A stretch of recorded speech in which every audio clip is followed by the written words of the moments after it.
Differentiate करने के लिए ज्योग्राफी है उस पेपर में, क्योंकि ज्योग्राफी लोगों से बन जाती है एक बार अगर आपने पढ़ लिया। चलो ठीक है, अभी ये देखते हैं फिर बात करेंगे। खनिजों को के वर्गीकरण को समझना है। ठीक, तो मिनरल्स, ठीक, तो मिनरल्स क्या होते हैं, एग्जाम्पल बताओ मिनरल्स के। मिनरल खनिज किसको बोलते हैं हम? जैसे मिनरल क्या है? कोल, कोयला, उसके अलावा कॉपर, एल्यूमिनियम, मार्बल, बॉक्साइट, ये सब किस में आते हैं? खनिज। मुझे ये बताओ, सॉल्ट मिनरल है या नहीं है? सॉल्ट जो होता है वो मिनरल होता है या नहीं? सॉल्ट क्या है? मिनरल ही है। ठीक, तो खनिजों के वर्गीकरण को अगर हम यहाँ पे देखें तो खनिजों को उनके भौतिक और रासायनिक गुणों, मतलब उनके जो मिनरल्स जो हैं उनको उनकी फिजिकल और केमिकल प्रॉपर्टीज के अकॉर्डिंग अलग अलग टाइप्स में क्लासिफाइड किया है। ठीक, तो यहाँ पे अगर हम सबसे पहले देखेंगे तो कौन से मिनरल्स आएंगे? इकोनॉमिक, आर्थिक खनिज। आर्थिक खनिज का मतलब क्या है? ऐसे मिनरल्स जो हमको इकोनॉमिकली बहुत बेनिफिशियल होते हैं उनको हम क्या बोल देते हैं? आर्थिक खनिज। फिर इसके बाद कौन से आएंगे? एटॉमिक, अणु शक्ति खनिज। एटॉमिक एनर्जी सुनी होगी आपने, ठीक, एटॉमिक पावर प्लांट्स। जैसे मैंने आपको बताया था मध्य प्रदेश में, एक दिन होमवर्क दिया था ना कि मध्य प्रदेश में कौन से न्यूक्लियर, न्यूक्लियर एनर्जी सुना होगा आपको आपने, ठीक, तो nuclear energy, nuclear power plant कहाँ बनेगा मध्य प्रदेश में? हाँ, न्यूक्लियर पावर प्लांट कहाँ पे प्रपोज्ड है? चुटका मंडला बताया था ना। ठीक, और एक भीमपुर शिवपुरी, दो जगह पे भी प्रपोज्ड है, बना कहीं भी नहीं है। ठीक, तो एटॉमिक मिनरल्स मतलब जैसे यूरेनियम हो जाता है, रेडियो एक्टिव जो मिनरल्स होते हैं हमारे, ठीक, उनको, उनके जो एटम्स या न्यूक्लियस जो होता है उसको ब्रेक करके, ठीक, जो उसमें से एनर्जी रिलीज होती है उनमें से, उन मिनरल्स में से, उनसे क्या जनरेट की जाती है? इलेक्ट्रिसिटी जनरेट की जाती है। फिर बात करें जीवाश्म ईंधन जिसको फॉसल फ्यूल्स बोलते हैं, फॉसल फ्यूल्स में क्या आ जाएंगे? कोल, पेट्रोल, ठीक, डीजल, नेचुरल गैस, ये सब किस में आता है? जीवाश्म ईंधन में। और जीवाश्म ईंधन बनते कैसे हैं? कई सालों तक जब वो, जैसे जो हमारी लकड़ी वगैरह हो गई, पेड़ पौधे, एनिमल्स, डेड प्लांट्स वगैरह, जब कई सालों तक नीचे दब जाते हैं और टेम्परेचर और प्रेशर के कारण, ठीक, तो तापमान और दाब के कारण जो उसमें चेंजेस होता है वो किस में कन्वर्ट हो जाते हैं? हाइड्रोकार्बन में कन्वर्ट हो जाते हैं। किस में कन्वर्ट हो जाते हैं? हाइड्रोकार्बन में कन्वर्ट हो जाते हैं, और बाद में उनको एक्सट्रैक्ट कर लिया जाता है। वो कौन से होते हैं? फॉसल फ्यूल्स, जैसे जो हम कोल, पेट्रोल, डीजल वगैरह हम यूज करते हैं। इसके बाद आते हैं मेटेलिक मिनरल्स। ठीक, कौन से मिनरल्स? मेटेलिक मिनरल्स, जिसको हम बोलते हैं धात्विक खनिज। अब मेटेलिक मिनरल्स कौन से होते हैं? जैसे आयरन, ठीक, कॉपर, जिंक और टिन, और क्या हो जाएगा इसमें एग्जाम्पल? गोल्ड, सिल्वर, ये सब क्या है? मेटेलिक मिनरल्स हैं। ठीक, फिर इसके बाद आते हैं अधात्विक खनिज, नॉन मेटेलिक मिनरल। जैसे मार्बल, मार्बल क्या है? एक मिनरल है लेकिन नॉन मेटेलिक, एक मेटल। और जैसे मेटल्स में क्या उनकी विशेषता होती है? हार्ड तो दोनों ही होते हैं। फिर मेलिएबिलिटी और डक्टिलिटी, मतलब आप उनको वायर में भी कन्वर्ट कर सकते हो और शीट में भी कन्वर्ट कर सकते हो। ठीक, उसके अलावा जो शाइन उसके ऊपर होती है, लस्टर बोलते हैं ना जिसको, जो शाइन होती है मेटल्स के ऊपर अलग ही, वहीं पे मार्बल पे कोई मेटल जैसी शाइन होती है क्या? लाइमस्टोन, चूना पत्थर, वो क्या है? मेटेलिक होगा या नॉन मेटेलिक? धात्विक या अधात्विक? अधात्विक। ठीक, नॉन मेटेलिक होगा। ठीक, तो ये कुछ इसके एग्जाम्पल हो जाएंगे। अब यहीं पे अगर बात करें हम इकोनॉमिक मिनरल्स की, तो वे सभी खनिज जो देश के विकास में काम आते हैं, ठीक, तो उनको किस में इंक्लूड कर देते हैं हम? इकोनॉमिक मिनरल्स में। तथा जो उद्योग में उपयोग किए जाते हैं आर्थिक खनिज कहलाते हैं। अब इस आर्थिक को भी हम दो पार्ट में डिवाइड कर सकते हैं, चाहे तो अंदर ही वर्गीकृत कर सकते हैं। एक क्या हो जाएगा? धात्विक और एक अधात्विक, एक मेटेलिक और एक नॉन मेटेलिक। तो मेटेलिक में क्या आ जाएगा? सबसे पहला आयरन और, ठीक, तो आयरन ओर की अगर बात करें तो यहाँ पे महत्व क्या है, आयरन का यूज किस लिए किया जाता है, क्या इंपॉर्टेंस है उसका, कंस्ट्रक्शन में यूज कर सकते हैं, मेजर जो इंडस्ट्रीज हैं उनके लिए एक बेसिक सोर्स की तरह काम करता है, रॉ मटेरियल की तरह। तो लोहा प्रमुख धातु है जिसका उपयोग निर्माण और अन्य उद्योगों में व्यापक रूप से होता है। ठीक, तो जैसे आयरन को हम प्रोसेस करके क्या बनाते हैं, स्टील में कन्वर्ट करते हैं और फिर स्टील को यूज किया जाता है। स्थान कहाँ कहाँ पे मिलता है ये, तो उड़ीसा के कहाँ पे, किरीबा वाले क्षेत्र में मिलेगा हमको, और झारखंड के सिंहभूम वाले क्षेत्र में। ठीक, तो आयरन हमको कहाँ मिलता है, उड़ीसा, झारखंड, कर्नाटका के बेल्लारी और हॉस्पेट वाले रीजन में। ठीक, छत्तीसगढ़, मध्य प्रदेश और महाराष्ट्र में भी इसके रिजर्व हैं। फिर यहीं पे अगर प्रकारों की बात करें इनकी, ठीक, किसके प्रकारों की, लोह, ठीक, आयरन ओर्स जो हैं, लोह अयस्क कितने प्रकार के होते हैं, 4 प्रकार के। हाँ, उसमें 2 लिखा है तो तुमने 2 बोल दिया है ना, तो 4 प्रकार के होते हैं। कौन कौन से 4 होते हैं बताओ पलक।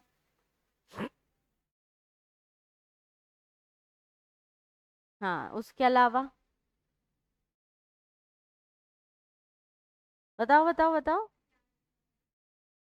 ठीक, तो देखो 4 प्रकार के होते हैं, एक होता है हेमेटाइट, एक होता है मैग्नेटाइट, ठीक, एक होता है सिडराइट, ठीक, और एक और लेमोनाइट। ठीक, तो हेमेटाइट, हेमेटाइट, मैग्नेटाइट, सिडराइट और लेमोनाइट, ये क्या होते हैं, 4 प्रकार के हमारे आयरन ओर्स होते हैं। ठीक, लौ अयस्क। अब इसमें भी अगर सबसे अच्छा बात करें कि सबसे अच्छी क्वालिटी का कौन सा होगा, हेमेटाइट। कौन सा होता है सबसे अच्छा, हेमेटाइट। उसके बाद मैग्नेटाइट, फिर उसके बाद सिडराइट, फिर उसके बाद लेमोनाइट। ठीक, तो सबसे अच्छी क्वालिटी का जो है हेमेटाइट होता है, उसके बाद होता है मैग्नेटाइट।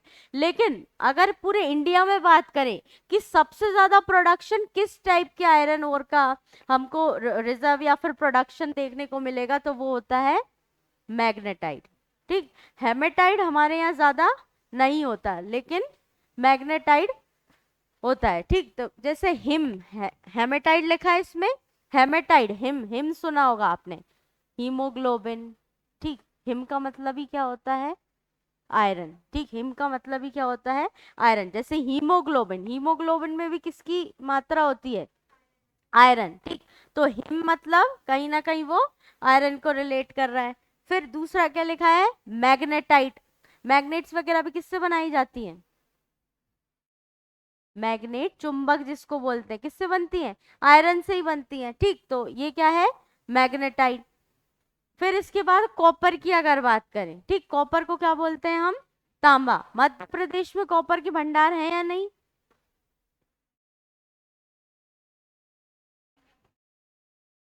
कहाँ, किसी ने बालाघाट बोला था अभी, किसने, बालाघाट किसने बोला था, हाँ वेरी गुड, बालाघाट में तांबा और मैग्नीज दोनों मिलता है। ठीक, तो मध्य प्रदेश में अगर कहीं पे तांबा मिलता है तो वो सिर्फ और सिर्फ बालाघाट में। तो तांबा मुख्य रूप से बिजली के तार, उपकरणों उपकरणों और निर्माण कार्यों में उपयोग किया जाता है। और कहाँ यूज होता है कॉपर का, बर्तन, यूटेंसिल्स बनते हैं कॉपर के। ठीक, आपने देखा होगा पहले बहुत ज्यादा यूज किए जाते थे कॉपर के यूटेंसिल्स। ठीक, तो बिजली के तार, उपकरण और निर्माण कार्यों में स्थान कहाँ कहाँ पे मिलता है ये मेजरली, राजस्थान में। ठीक, तो राजस्थान में झुंझुनू, ठीक, कौन सी जगह पे, झुंझुनू और खरसवाड़ा। उसके अलावा झारखंड का सिंहभूम वाला क्षेत्र, मध्य प्रदेश का सिवनी नहीं होगा, ये बालाघाट है। ठीक, तो वो मिसप्रिंट हो गया होगा, यहाँ पे कौन सा जगह आ जाएगी, बालाघाट। और उसके अलावा कर्नाटका। ठीक, तो ये वाले क्षेत्रों में हमको क्या मिलेगा, कॉपर या फिर तांबा। हम्म,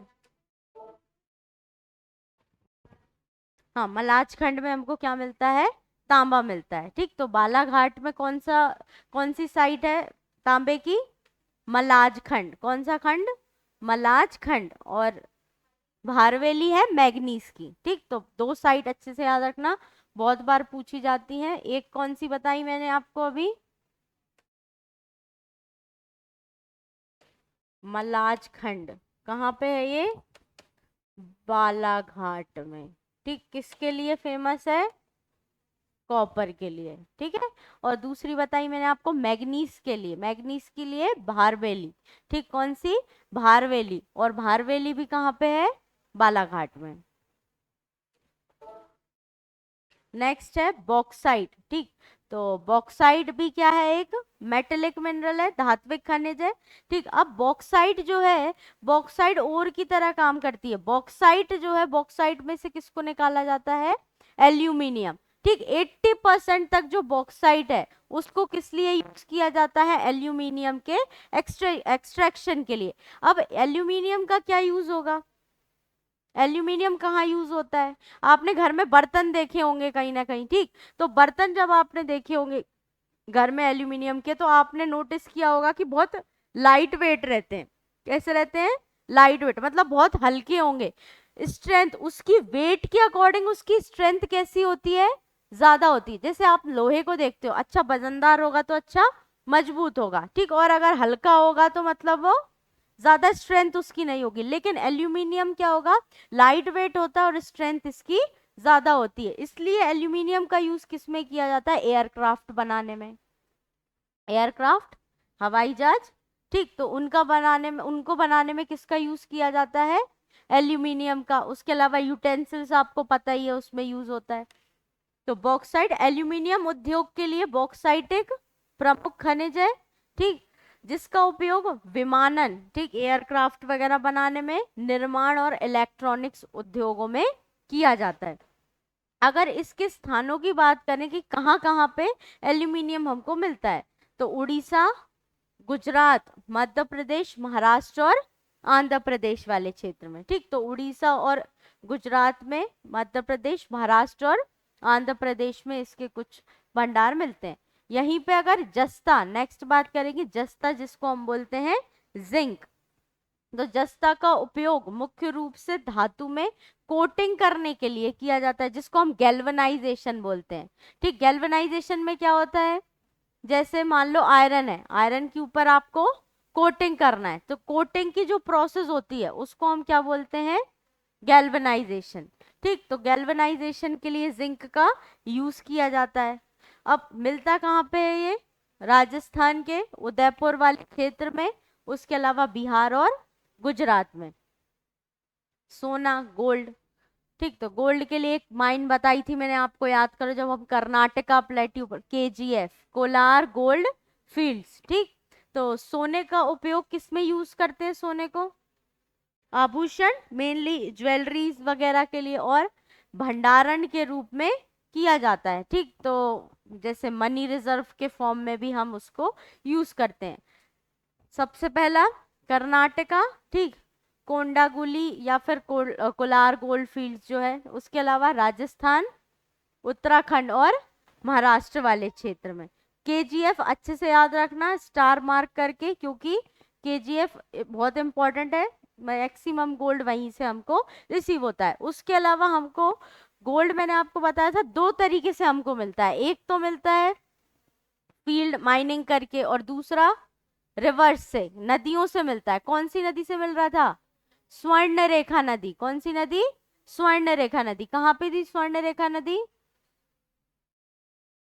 झारखंड में। कहाँ पे थी स्वर्ण रेखा नदी, झारखंड में थी। ठीक, तो यहाँ पे कर्नाटका, राजस्थान, उत्तराखंड और महाराष्ट्र। हाँ,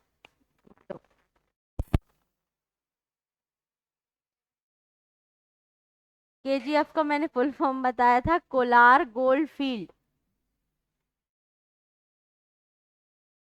ठीक, तो गोल्ड जो है, गोल्ड का उपयोग, उसके बाद सिल्वर, सिल्वर का उपयोग कहाँ देखा आपने, आभूषण बनाने में। उसके अलावा बर एक मिनट, हाँ बर्तन वो बोल रही है हेमलता, क्या ना है, बर्तन। देखो बर्तन बनते हैं, लेकिन जनरली लोग यूज करते हैं क्या घरों में चांदी के बर्तन ऐसे।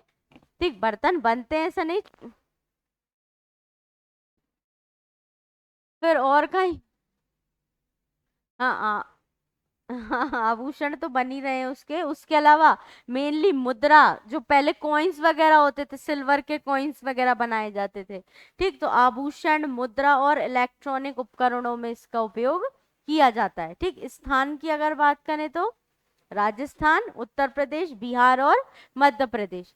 क्यों हेमलता, अभी तो तुम पूछ रही हो क्वेश्चन, और जब मैं क्वेश्चन लिखवा रही थी तब तो तुमने मुझे रिप्लाई भी नहीं किया। मैंने बोला ऑनलाइन में कितने लोग हैं, क्वेश्चन लिख रहे हैं नहीं।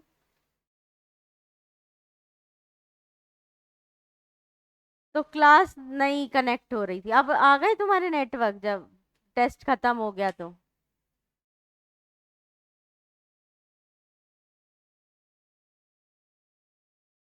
हम्म, ठीक है। नेक्स्ट है अधात्विक खनिज। ठीक, तो ये हो गए धात्विक खनिज, मेटेलिक मिनरल्स। कौन कौन से देखे हमने? Iron, copper, bauxite, zinc, gold और सिल्वर। ठीक, तो मुझे ये बताओ आयरन जो हमने देखा था उसके भंडार कहाँ कहाँ पे थे, ये याद करना है आपको स्टेट।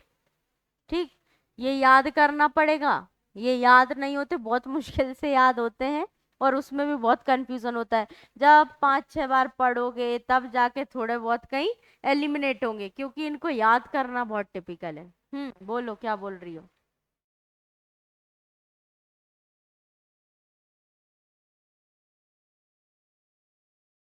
ठीक है, तो अब मैंने बोल दिया तो अब याद कर लेना। ठीक है, तो उड़ीसा, झारखंड, कर्नाटका, छत्तीसगढ़, मध्य प्रदेश और महाराष्ट्र में। कॉपर में कौन सी साइड बताई थी मध्य प्रदेश में मैंने? मलाजखंड। ठीक, कहाँ पे? बालाघाट में। और मैग्नीज की? भारवेली। बॉक्साइड, बॉक्साइड को का जो उपयोग है 80% किसके लिए यूज करते हैं? एल्यूमिनियम के एक्सट्रैक्शन में, एयरक्राफ्ट वगैरह में यूज होता है, बाकी कंस्ट्रक्शन और इलेक्ट्रॉनिक्स में तो होता ही है यूज। जिंक का मेन यूज क्या है? गैल्वनाइजेशन में इसका यूज करते हैं। ठीक, कोटिंग वगैरह करने के लिए। और किस में यूज करते हैं जिंक का?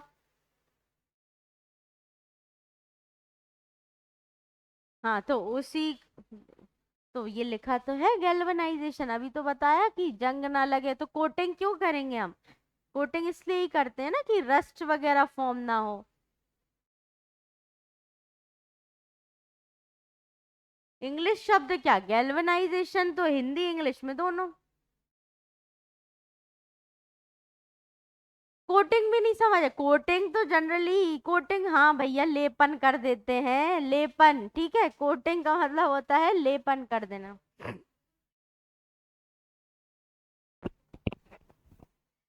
ठीक है, कवर, कवर कर देते हैं उसको, कोट मतलब लेपन कर देते हैं उसका, उसमें उसको गैल्वनाइजेशन। ये तो पता होना चाहिए। गैल्वनाइजेशन तो तुम लोगों ने स्कूल में भी पढ़ा होगा।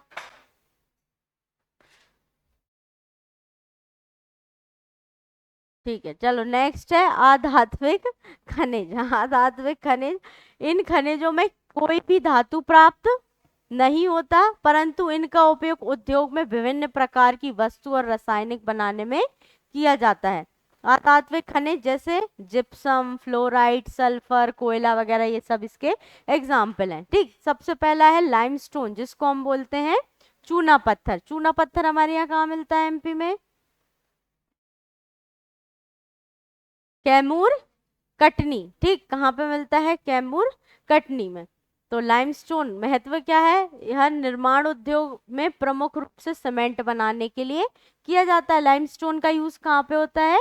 सीमेंट इंडस्ट्रीज में।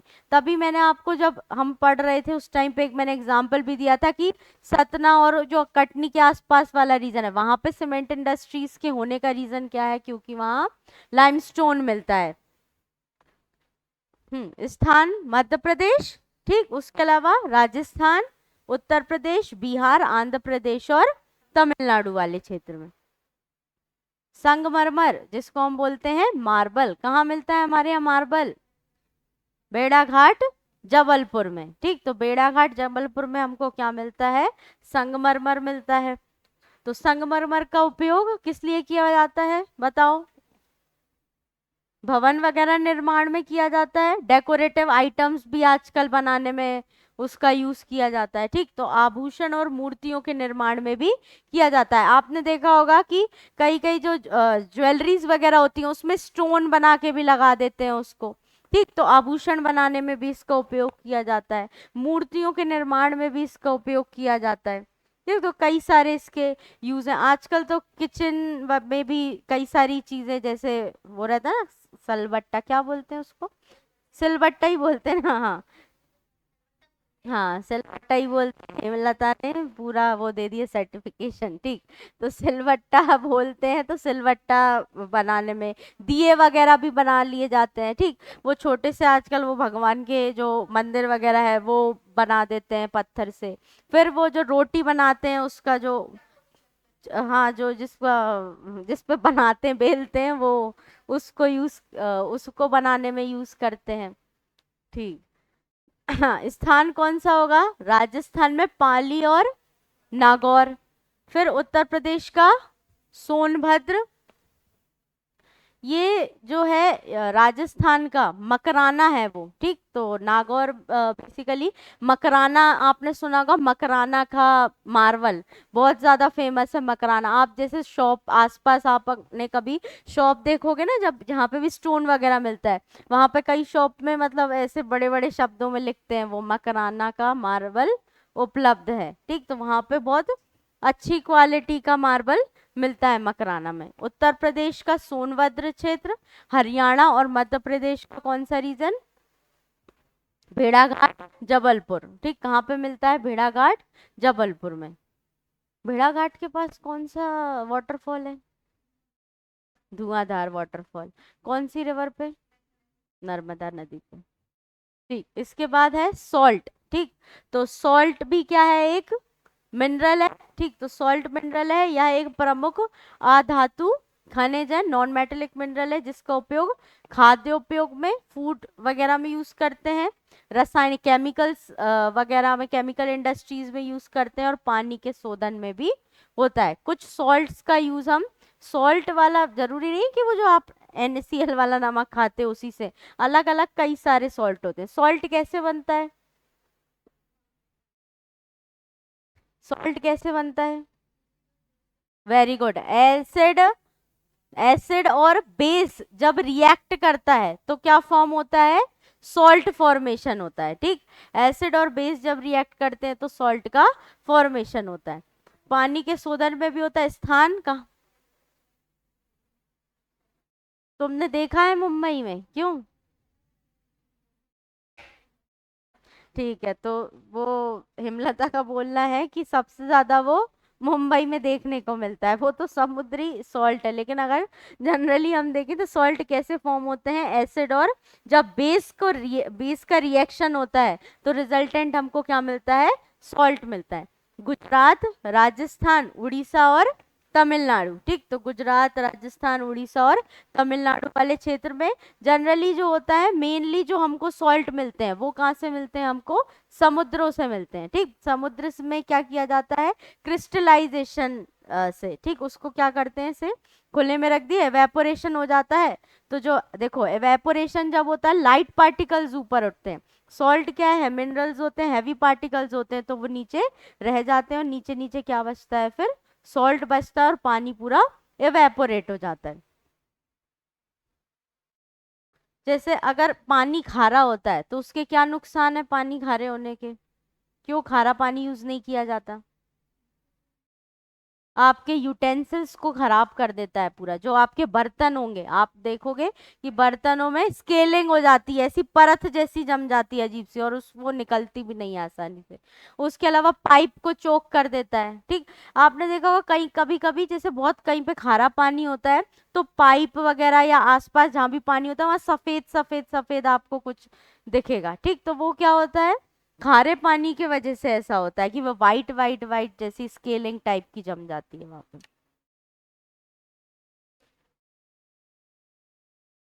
हाँ, तो तुमको याद था, तो चलो ठीक है ना, बता चुकी तो कोई दिक्कत नहीं है। लेकिन अब देखो बहुत इम्पोर्टेंट कोई क्वेश्चन होगा तो तुम माइक में बोलना, क्योंकि बाकी जो ऑफलाइन ऑनलाइन क्लास लेते हैं बच्चे, उनकी एक कंप्लेन है कि तुम्हारे वजह से उनको फिर डिस्टर्ब होता है, उनको सुनाई नहीं देता।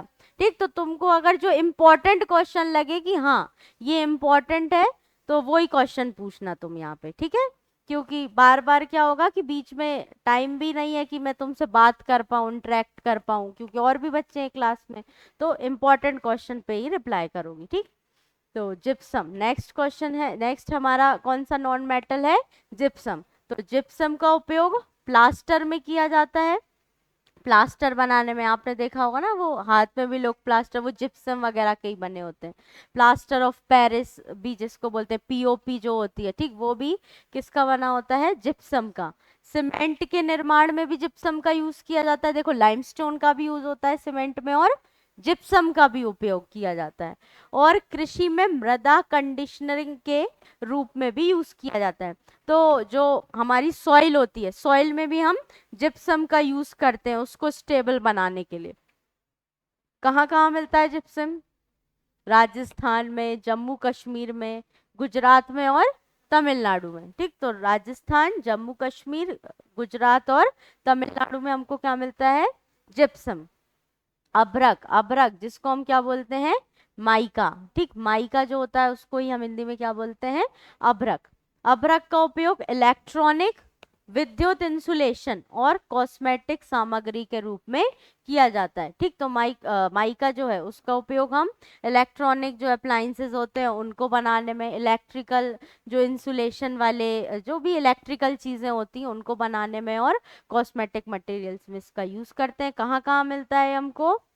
झारखंड, बिहार, राजस्थान, आंध्र प्रदेश और उड़ीसा में, ठीक। तो झारखंड, बिहार, राजस्थान, आंध्र प्रदेश और उड़ीसा। कोल नेक्स्ट है, कोयला या फिर कोल जिसको हम बोलते हैं। तो कोयला, भारत में कोयला सबसे महत्वपूर्ण खनिज संसाधन है। कोयला सबसे इंपॉर्टेंट क्यों है?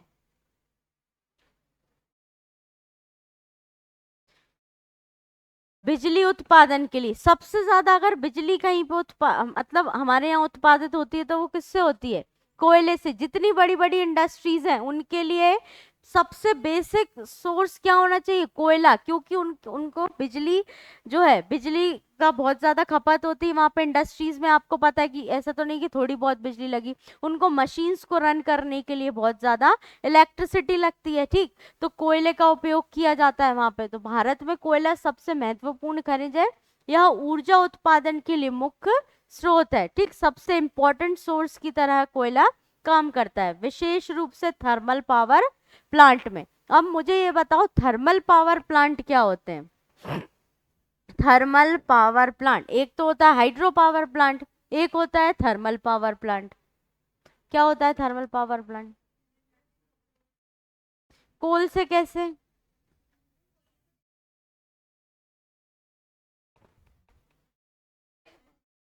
कोयले से पानी गर्म किया जाता है, फिर उसमें जो स्टीम जनरेट होती है उससे टरबाइंस जो है, प्रेशर से वो टरबाइन मूव करती है, और उससे क्या होता है? इलेक्ट्रिसिटी जनरेशन होता है, ठीक। तो कोयला इसलिए बहुत ज्यादा इंपॉर्टेंट है, क्योंकि अभी हमारे यहाँ पे कोयले से सबसे ज्यादा बिजली का उत्पादन होता है। इसलिए सरकार क्या बोल रही है? धीरे धीरे हमको नेट जीरो एमिशन करना है, ठीक। नेट जीरो मतलब कोयले का उत्सर्जन बिल्कुल जीरो करना है, कि मतलब अगर आप उत्सर्जित भी कर रहे हो तो उसको आप कहीं ना कहीं जाके सिंक कर दो। सिंक का मतलब क्या है? कि आपने पेड़ पौधे लगा दिए तो उसकी मदद से क्या हो गया? उन्होंने कार्बन को एब्जॉर्ब कर लिया। अब दूसरा क्या है, सरकार क्या बोल रही है कि अब हमको किसकी तरफ मूव करना है?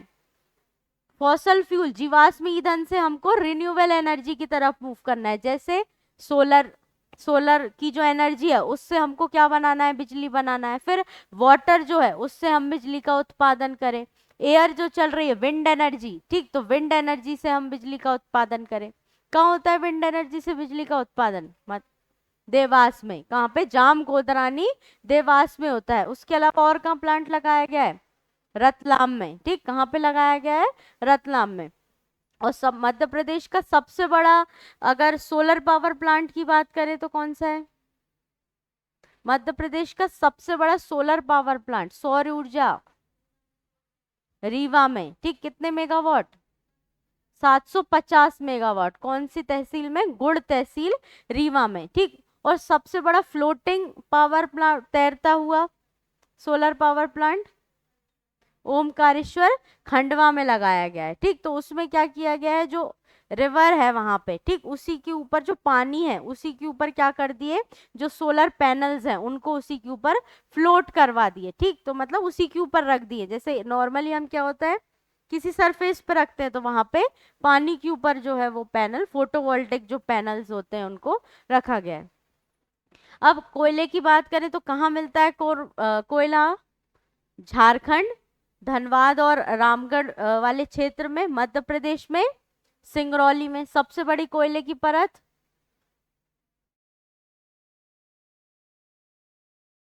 सबसे मोटी, एक होती है सबसे मोटी कोयले की परत, एक होता है सबसे बड़ा कोयला क्षेत्र, रिजर्व यहाँ पे है।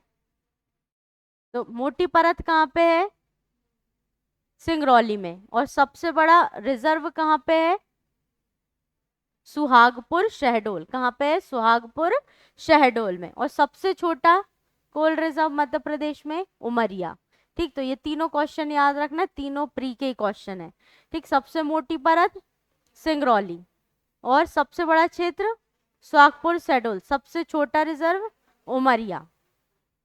उसके अलावा छत्तीसगढ़ के कोरबा वाले क्षेत्र में और उड़ीसा पश्चिम बंगाल के रानीगंज वाले क्षेत्र में हमको क्या मिलता है? कोल या फिर कोयला। ठीक, इसके अगर प्रकार की बात करें, भारत में मुख्य रूप से एंथ्रासाइट, बिट्यूमिनस और लिग्नाइट कोयला पाया जाता है। ठीक, कौन कौन सा? एंथ्रासाइट, बिट्यूमिनस और लिग्नाइट। ठीक, एक और कोल होता है, चार टाइप्स के होते हैं कोल। ठीक, एक होता है पीट। ठीक, तो पीट जो होता है सबसे खराब क्वालिटी वाला जो होगा। ठीक, तो एंथ्रासाइट, बिट्यूमिनस, लिग्नाइट और पीट।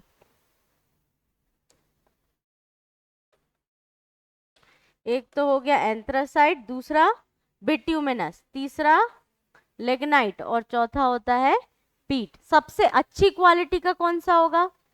एंथ्रासाइट, फिर उसके बाद बिट्यूमिनस, फिर लिग्नाइट और फिर पीट। ठीक, तो सबसे खराब क्वालिटी का जो बोल सकते हैं वो होता है लिग्नाइट और पीट, और सबसे अच्छी क्वालिटी का एंथ्रासाइड और बिट्यूमिनस कोल।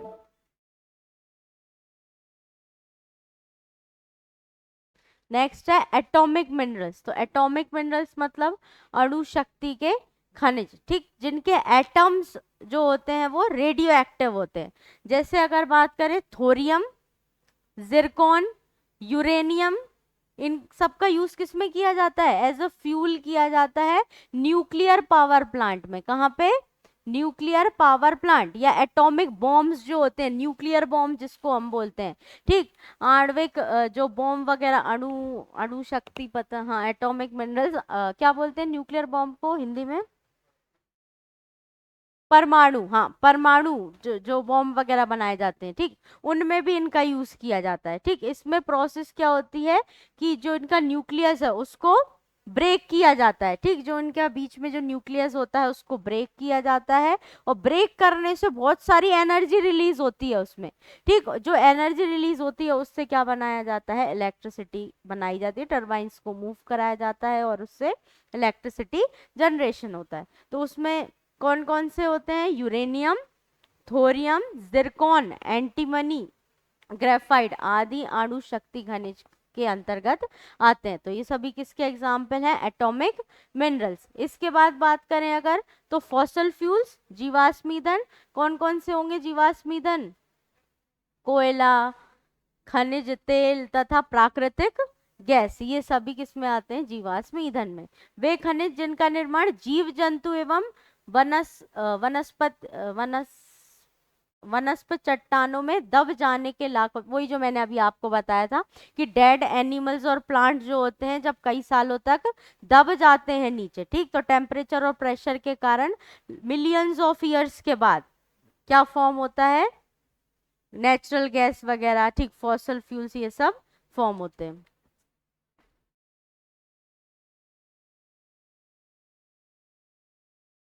नेक्स्ट है कि खनिजों को महत्व को स्पष्ट कीजिए, explain the importance of minerals.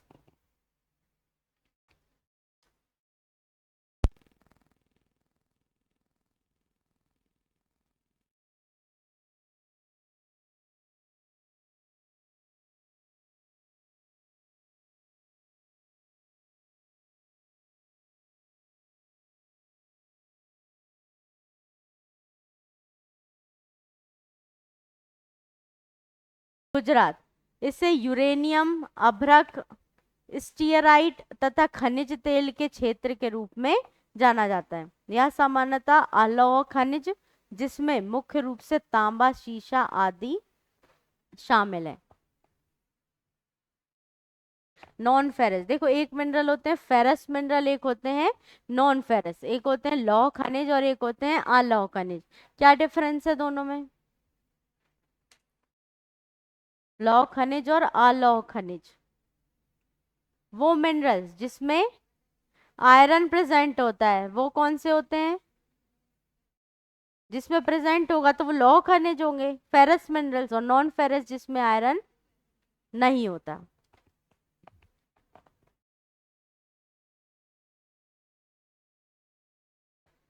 तो लास्ट में कंक्लूजन क्या है? खनिज के मामले में भारत की विशाल क्षमता देश के आकर्षण को बढ़ाती है, कि हमारे यहाँ पे मिनरल बहुत अच्छे मात्रा में होते हैं, लेकिन फिर भी हमारे यहाँ पे क्या होता है कि प्रॉपर अच्छे से उसका रिजर्व जो है उसका प्रोडक्शन नहीं हो पाता प्रॉपरली, ठीक, इसलिए हमको दूसरी कंट्री से इंपोर्ट करना पड़ता है। हालांकि भारत में विशाल खनिज भंडार होने के बावजूद भी इसमें इन इसके में निष्कर्षण में अनेक बाधाएं हैं जिसको दूर करने की आवश्यकता है। देखो क्यों यहाँ पे जो भी कमियां है उनको दूर करने की आवश्यकता है, क्योंकि प्रॉपरली हमारे यहाँ पे उसका प्रोडक्शन नहीं हो पाता, इसलिए हम हमारी जो डिपेंडेंसी है वो दूसरी कंट्रीज पे, क्योंकि हम उनसे इम्पोर्ट करते हैं।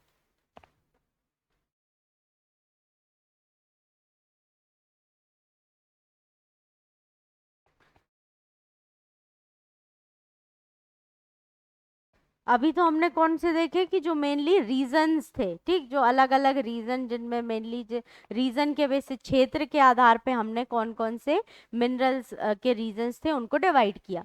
अब जो इम्पोर्टेंट है वो क्या है कि मिनरल बेल्ट, ठीक, कौन कौन से मिनरल बेल्ट है हमारे यहाँ पे। लौह अयस्कों की पेटियां और उनके वितरण क्षेत्र का वर्णन कीजिए।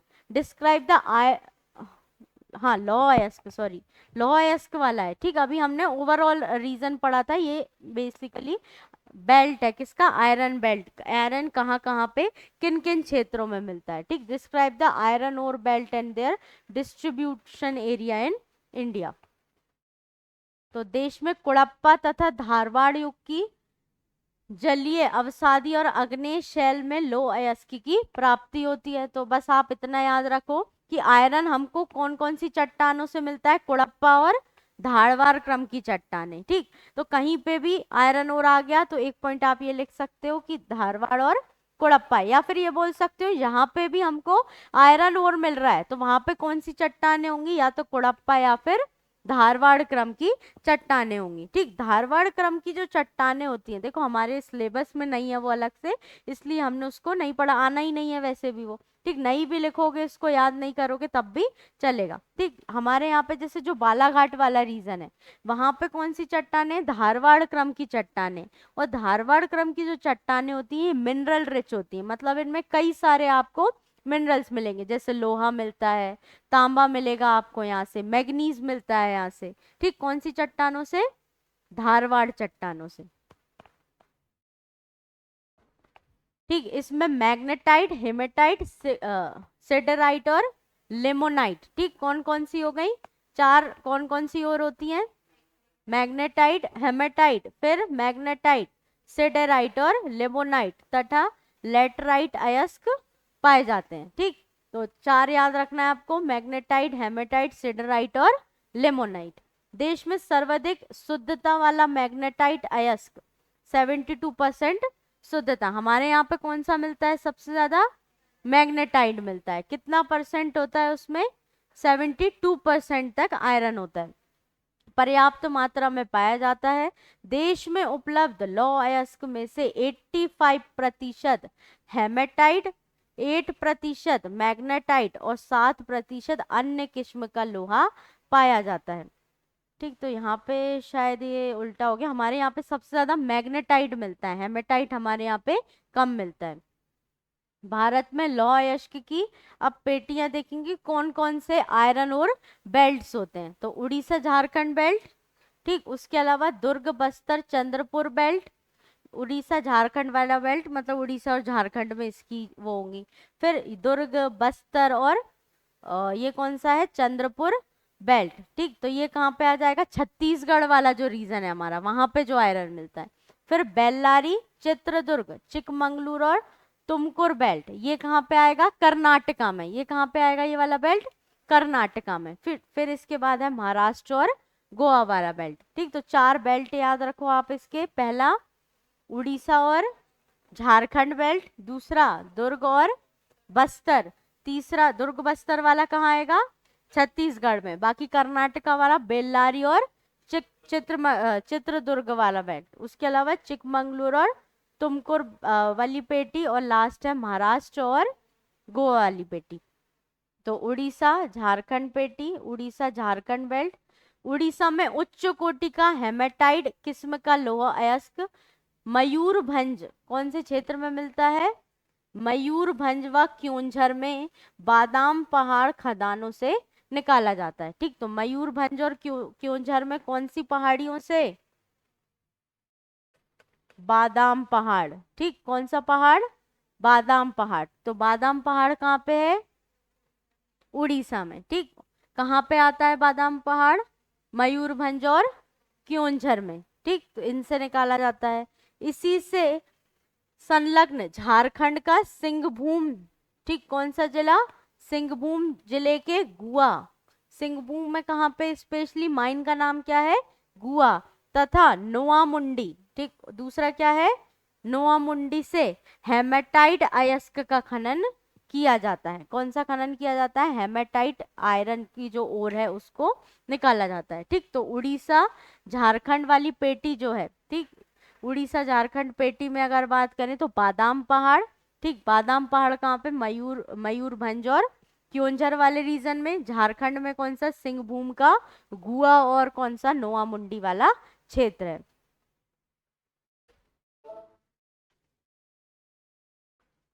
दूसरा है दुर्ग, बस्तर और चंद्रपुर पेटी।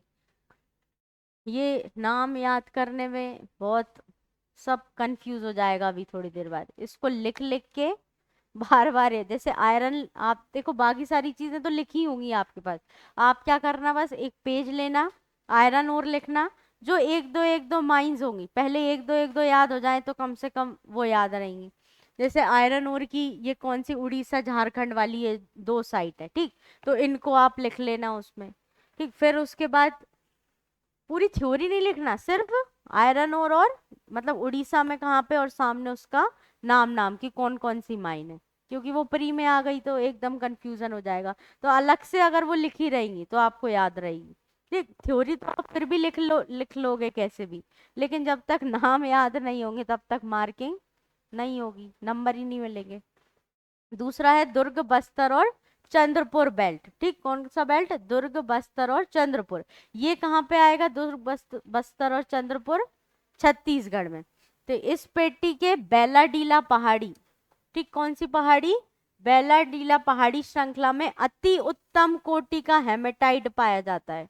क्या पाया जाता है, अति उत्तम कोटि का हेमेटाइट पाया जाता है, जिसमें उच्च गुणवत्ता का लौह अयस्क 14 जमाव मिलते हैं। ठीक, तो अलग अलग 14 रिजर्व मिलते हैं। तो हेमेटाइट कहाँ पे देखने को मिल रहा है हमको, बेलाडीला पहाड़ी श्रृंखला, बेलाडीला हिल रेंजेस में। ठीक, इसमें इस्पात बनाने हेतु आवश्यक सर्वश्रेष्ठ भौतिक गुण विद्यमान है इन खदानों का लौह अयस्क। अब देखो 2 चीजें याद रखना है इसमें, दुर्ग, बस्तर और चंद्रपुर पेटी में सबसे पहला बेलाडीला। ठीक, और उसके अलावा एक क्या याद रखना है, जो यहाँ पे जिस आयरन का प्रोडक्शन होता है, ठीक, उत्पादन होता है, उसको कहाँ भेजते हैं हम, जापान और दक्षिण कोरिया में। कहाँ भेजते हैं हम, जापान और दक्षिण कोरिया में। जो यहाँ पे लोहा निकलता है उसको पहले कहाँ भेजा जाता है, विशाखापट्टनम। पोर्ट्स जो पत्तन होते हैं उनकी मदद से ही हम ट्रांसपोर्टेशन करते हैं अलग अलग जगह। तो यहाँ छत्तीसगढ़ से पहले इसको वाइजैग या विशाखापट्टनम पत्तन या फिर पोर्ट पे भेजा जाता है, और वहां से इसको हम कहाँ पे एक्सपोर्ट करते हैं, जापान और साउथ कोरिया। फिर जापान और साउथ कोरिया क्या करती है, जो हमसे लोहा सस्ते पैसों में ले लेती है, उसी के उपकरण बना के हमको महंगे दामों में बेचते हैं। ठीक, यही रीजन है कि हमारे पास रॉ मटेरियल तो बहुत है लेकिन हम सब एक्सपोर्ट करते जा रहे हैं। जैसे हमारे यहाँ पे जैसे जो बासमती होता है, अच्छा वाला जो बासमती होता है, हम लोग जो खाते हैं, हमारे यहाँ राइस बहुत अच्छी क्वालिटी का राइस होता है। पूरे वर्ल्ड में बात करें तो सबसे अच्छी क्वालिटी का बासमती हमारे यहाँ होता है, लेकिन उसको इंडियंस नहीं खाते, उनको क्या करते हैं हम, ट्रांसपोर्ट कर देते हैं। ठीक, तो इसी तरीके से यहाँ पे जैसे आयरन ओर्स जो है, ठीक, तो आयरन ओर क्या है कि हमारे यहाँ पे कई सारे रिजर्व्ड है मिनरल्स के, लेकिन हम क्या करते हैं, दूसरी कंट्री को रॉ मटेरियल सस्ते दाम में दे देते हैं, फिर उसी के वो उपकरण बना के हमको महंगे महंगे दामों में आके बेच जाते हैं।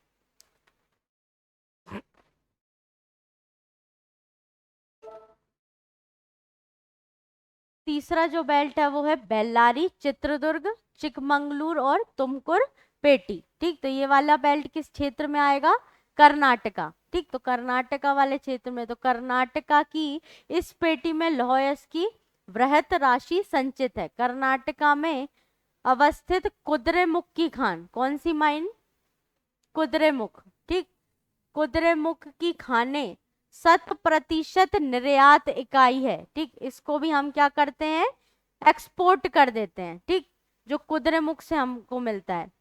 कुद्रेमुख निक्षेप विश्व के सबसे बड़े निक्षेपों में से एक माना जाता है। Kudremukh deposit consider to be the one of the largest deposit in the world. ठीक, तो जो डिपॉजिट है कुद्रेमुख में आयरन का, वो पूरे वर्ल्ड में जो टॉप मोस्ट आयरन डिपॉजिट है उनमें से एक है। कहाँ पे है ये, कर्नाटका वाले क्षेत्र में। फिर लौह अयस्क, ठीक, क्या होता है, लौह अयस्क जो ट्रांसफर किया जाता है एक से दूसरी जगह, करदम या गारा, गारा का मतलब है उसको पिघला के, ठीक, उसको पिघला के और फिर क्या कर देते हैं, पाइपलाइंस की मदद से उनको ट्रांसपोर्ट कर देते हैं। कहाँ पे, मंगलूर के निकट जो मैंगलोर जो पोर्ट बना है वहां पे, और फिर वहां से क्या करते हैं, हम इसको दूसरी कंट्रीज में एक्सपोर्ट कर देते हैं, निर्यात कर देते हैं। ठीक, फिर उसके बाद जो नेक्स्ट है वो है महाराष्ट्र गोवा पेटी। ठीक, तो महाराष्ट्र गोवा पेटी किस क्षेत्र में आएगी, महाराष्ट्र और गोवा वाले रीजन में। तो यह पेटी गोवा तथा महाराष्ट्र राज्य के रत्नागिरी जिले में स्थित है। ठीक, तो महाराष्ट्र का कौन सा जिला, रत्नागिरी। रत्नागिरी में और क्या फेमस है, आम, रत्नागिरी के आम भी फेमस है। इस पेटी का दक्षता से दोहन किया जाता है। इसका निर्यात मुर्मू गांव पत्तन से किया जाता है। इसको भी हम क्या करते हैं, एक्सपोर्ट कर देते हैं। कौन से पत्तन से, कौन से पोर्ट से, मुर्मू गांव। मुर्मू गांव कहाँ पे आता है, गोवा में। कहाँ पे आता है मुर्मू गांव पोर्ट, कहाँ पे है, गोवा में। ठीक, तो इन सभी का हम क्या कर रहे हैं, एक्सपोर्ट कर देते हैं। लौह अयस्क एक आधारभूत खनिज है, ठीक, बेसिक मिनरल्स है। ठीक, फिर उसके बाद तथा आधुनिक औद्योगिक विकास की रीढ़ है। ठीक, backbone of the modern industrial development. ठीक, तो बिना लोहे के विकास संभव नहीं है। आप याद करो ना एंशियंट टाइम से। ठीक, एंशियंट टाइम पे क्या हुआ था, प्राचीन भारत में जब तक लौह का क्या नहीं हुआ था, लौह की खोज नहीं हुई थी। जैसे आईवीसी में लोहा था क्या, नहीं था। वैदिक काल में था क्या, नहीं था। वैदिक काल के बाद क्या आया, लोहा आया। ठीक, और जब लोहा आया तो लोगों ने फिर बहुत ज्यादा वृद्धि करना स्टार्ट कर दी, एग्रीकल्चर बहुत ज्यादा स्टार्ट हो गई।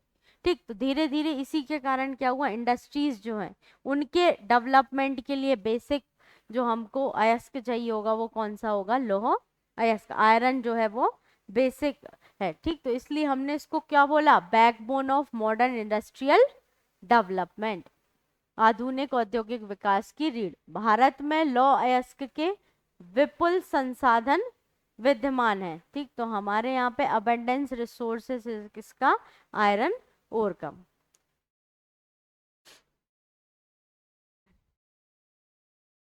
ये भी देख लो, पॉइंट पॉइंट छोटा सा ही टॉपिक है ये भी। तो भारतीय व्यवस्था में खनन क्षेत्र का योगदान स्पष्ट करते हुए बताएगी कि खनिज का अन्वेषण करना क्यों आवश्यक है। Explain the contribution of mining sector in Indian economy. तो जो हमारा खनन उद्योग है, ठीक, माइनिंग इंडस्ट्रीज है, ठीक, माइनिंग सेक्टर जो है, सॉरी, उसका इंडियन, हमारी जो भारत की अर्थव्यवस्था में, उसमें क्या योगदान है और क्यों जरूरी है मिनरल्स का एक्सप्लोर करना, ठीक, मिनरल्स जो है उनका खोजना या फिर उनको अन्वेषण करना क्यों आवश्यक है, हमको ये बताना है। तो खनिज आर्थिक विकास पर प्रभाव डालने वाला सबसे महत्वपूर्ण क्षेत्रों में से एक है, ठीक। तो जैसे आपने अभी सुना होगा कि रेयर मिनरल मेटल्स या फिर मिनरल्स जो हैं, ठीक, चाइना के साथ जिस पे अभी डील चल रही है, चाइना ने क्या कर दिया था, जैसे यूएसए के साथ उनका जो कॉन्फ्लिक्ट हुआ था, वो बैरियर लगा दिए थे ना, ट्रेड बैरियर्स लगा दिए थे कि ट्रेड नहीं कर सकते। उन्होंने रेयर अर्थ मेटल्स जो है, मिनरल्स जो है, वो उनको देना बंद कर दिए थे। और रेयर मिनरल मेटल्स का यूज क्या होता है, टेक्नोलॉजी के जो उपकरण है उनको बनाने में बहुत ज्यादा मतलब काम आते हैं, उनके लिए रॉ मटेरियल का काम करता है। तो किसी भी कंट्री के लिए उसके इकोनॉमिक डेवलपमेंट के लिए मिनरल्स बहुत ज्यादा जरूरी होते हैं। रोजगार सृजन के मामले में यह कृषि के बाद दूसरा सबसे बड़ा क्षेत्र है। अगर रोजगार एम्प्लॉयमेंट की बात करें तो दूसरे नंबर पे सबसे ज्यादा रोजगार लोगों को किससे मिलता है, माइनिंग सेक्टर से मिलता है, जो 11 मिलियन लोगों को प्रत्यक्ष और अप्रत्यक्ष रूप से रोजगार प्रदान करता है और लगभग 55 मिलियन लोगों की आजीविका बनाया है, ठीक। तो मतलब इतने लोगों को, 11 मिलियन लोगों को डायरेक्टली इनडायरेक्टली एम्प्लॉयमेंट मिल रही है उससे, और उसके अलावा लोगों की लाइवलीहुड, ठीक, किससे चल रही है, माइनिंग सेक्टर से। खनिजों का अन्वेषण, एक्सप्लोरेशन ऑफ मिनरल। तो मिनरल जो है, खनिज जो है, उनका एक्सप्लोरेशन क्यों जरूरी है, फॉर सस्टेनेबल डेवलपमेंट, सतत पर सस्टेनेबल ट्रांसपोर्टेशन, सतत परिवहन के लिए। तो भारत की नवयुगीन अर्थव्यवस्था के लिए अत्यधिक खनिज गहन होने की संभावना है। देखो हमारे यहाँ पे क्या है कि अभी सरकार क्या बोल रही है, इलेक्ट्रॉनिक व्हीकल्स को प्रमोट कर रही है। क्या बोल रही है कि जो आप ट्रेडिशनल व्हीकल्स यूज कर रहे हो उसकी जगह अब आपको किस में स्विच करना है, इलेक्ट्रॉनिक व्हीकल्स को आपको स्विच करना है। तो अब जब इलेक्ट्रॉनिक चीजों को इतना ज्यादा प्रमोट किया जा रहा है तो उसके लिए निर्माण भी तो करना पड़ेगा, उनको कंस्ट्रक्ट भी करना पड़ेगा, और कंस्ट्रक्शन के लिए हमको क्या चाहिए, मिनरल्स चाहिए। उनकी बॉडी बनाने के लिए जो पूरी स्ट्रक्चर होगा उसके लिए आपको मिनरल्स लगेंगे, उसमें जो बैटरी यूज होगी उसके लिए आपको मिनरल लगेगा, ठीक। तो कई सारी चीजों के लिए आपको मिनरल का यूज होगा। तो भारत की इलेक्ट्रॉनिक वाहन बिक्री तेजी से बढ़ने वाली है, इसलिए लिथियम, कोबाल्ट, निकल और ग्रेफाइट की मांग उच्च होगी। एनर्जी जो बैटरीज वगैरह है उनमें इनका यूज किया जाता है। फिर इस्पात के बाद लौह अयस्क, एल्यूमिनियम के ग्रोथ के रूप में बॉक्साइट और कॉपर की मांग अधिक होगी, क्योंकि इनका उपयोग सभी प्रकार के वाहनों में किया जाता है। लोहे का, आयरन एंड स्टील का यूज होगा। उसके अलावा बॉक्साइट, क्योंकि एल्यूमिनियम का एक्सट्रैक्शन करना है आपको। कॉपर का यूज, वायर वगैरह बनते ही हैं कॉपर वगैरह के, ठीक। तो इन सभी का यूज किया जाएगा। नेक्स्ट है सहज ऊर्जा संक्रमण के लिए, for smooth energy transition. Smooth energy transition में हमने यहाँ पे देखा कि विशेष रूप से ऊर्जा संक्रमण खनिजों की मांग में भारी वृद्धि होने का अनुमान है। Demand for energy transition minerals in particular areas projected to sustainable. देखो इसको ऐसे ही समझ लो, एक यहाँ पे लिखा है पीएलआई स्कीम, ठीक, कौन सी स्कीम, पीएलआई स्कीम। तो सरकार क्या बोल रही है अभी, पीएलआई स्कीम का उद्देश्य क्या है कि आप जो चीजें, जैसे हमने क्या किया, लोहा किसी दूसरी कंट्री में हमने एक्सपोर्ट किया और वहां से हम क्या कर रहे हैं, जो वो फिनिश्ड गुड हमको बना के भेज रहे हैं, मान लो कृषि के उपकरण है, वो हम उनसे ले, जापान में हम क्या कर रहे हैं, लोहा भेज देते हैं और फिर उनसे क्या करते हैं, हम कृषि के उपकरण खरीदते हैं, और वो हमको, ऐसा तो है नहीं कि कम दामों में दे रहे हैं, वो हमको अच्छी खासी दामों में यहाँ पे बेच रहे हैं, हमको उनसे इम्पोर्ट करना पड़ रहा है। तो सरकार क्या बोल रही है कि आप यहीं पे मैन्युफैक्चरिंग करो, जब हमारे पास रॉ मटेरियल है तो क्यों ना हम ही उसको मैन्युफैक्चरिंग कर लें। तो कहीं ना कहीं धीरे धीरे अब क्या होगा, मैन्युफैक्चरिंग सेक्टर हमारे यहाँ बूस्ट हो सकता है। फिर उसके अलावा केमिकल सेल बैटरीज में यूज होंगे मिनरल्स। पीवी फोटोवोल्टिक, जो हमारी सोलर पैनल्स होते हैं, ठीक, सोलर पैनल में क्या यूज किया जाता है, पीवी, जिसको हम बोलते हैं फोटोवोल्टिक, जिसमें हम वो क्या करते हैं, फोटोवोल्टिक सनरेज रिसीव करते हैं और उसको किस में कन्वर्ट करते हैं, सोलर एनर्जी में कन्वर्ट करते हैं। पीएलआई का फुल फॉर्म मेरे को भी एक्चुअल में याद नहीं आ रहा उसका फुल फॉर्म, मैं बता दूंगी, लिख के भेज दूंगी, मुझे भी याद नहीं आ रहा, वो इसलिए मैंने नहीं बताया, ठीक। तो पीएलआई स्कीम जो है, इस स्कीम का उद्देश्य ये है बस कि वो जो मैन्युफैक्चरिंग है उसको बहुत ज्यादा प्रमोट करने के लिए सरकार, हाँ, प्रोडक्शन लिंकिंग इंसेंटिव, यही है इसका फुल फॉर्म, पीएलआई का फुल फॉर्म है प्रोडक्शन लिंक इंसेंटिव स्कीम, ठीक। तो मैन्युफैक्चरिंग वगैरह ग्रो करना, फिर इलेक्ट्रॉनिक मैन्युफैक्चरिंग में भी मिनरल्स जो है उसका यूज होगा। तो कहीं ना कहीं स्मूथ एनर्जी ट्रांजिशन, सहज ऊर्जा संक्रमण के लिए हम इसका यूज करते हैं। तो इसका सबसे अच्छा, तो अगर आपको पीवी समझ आ गया तो ये पॉइंट समझ आ जाएगा, फोटोवोल्टिक में क्या हो रहा है, सन सोलर एनर्जी को रिसीव करके और किस में कन्वर्ट कर रहा है, वो इलेक्ट्रिसिटी में कन्वर्ट कर देता है। फिर नवीकरणीय ऊर्जा के लिए, तो सरकार का उद्देश्य क्या है कि रिन्यूएबल एनर्जी से हमको 2030 तक कितना लक्ष्य रखा गया है कि 500 गीगावाट तक हम एनर्जी जो है उसको प्रोड्यूस करेंगे, किससे, रिन्यूएबल एनर्जी। अब रिन्यूएबल एनर्जी में कुछ भी हो सकता है, अलग अलग, सोलर भी हो सकता है, विंड भी हो सकता है, ठीक। तो जितने भी रिन्यूएबल एनर्जी के सोर्सेज हैं, पारंपरिक क्षेत्रों के लिए फॉर ट्रेडिशनल सेक्टर्स, तो आवास अवसंरचना, ठीक, अवसंरचना मतलब हाउसिंग और जो इंफ्रास्ट्रक्चर है हमारा, ट्रांसपोर्टेशन जो सेक्टर है, परिवहन क्षेत्र, ठीक। तो इसमें हमको will drive demand for iron, iron की जरूरत है, उसके अलावा बॉक्साइट, कॉपर, लाइमस्टोन और जिंक, ठीक। तो जिंक को क्या बोलते हैं, हम जिंक ही बोल रहे हैं ना हिंदी में भी। तीव्र औद्योगिक विकास से वर्ष 2030 तक लौह अयस्क, बॉक्साइट, जिंक, कॉपर, निकेल आदि की घरेलू मांग दुगनी हो जाने की अनुमान है। 2030 तक क्या हो सकता है, हमारी इनकी मांगे क्या हो सकती, हो सकता डबल हो जाए। एक तो रीजन क्या है, पॉपुलेशन बढ़ रही है, दूसरा क्या है, डेवलपमेंट के लिए बहुत ज्यादा जरूरी है सारी चीजें।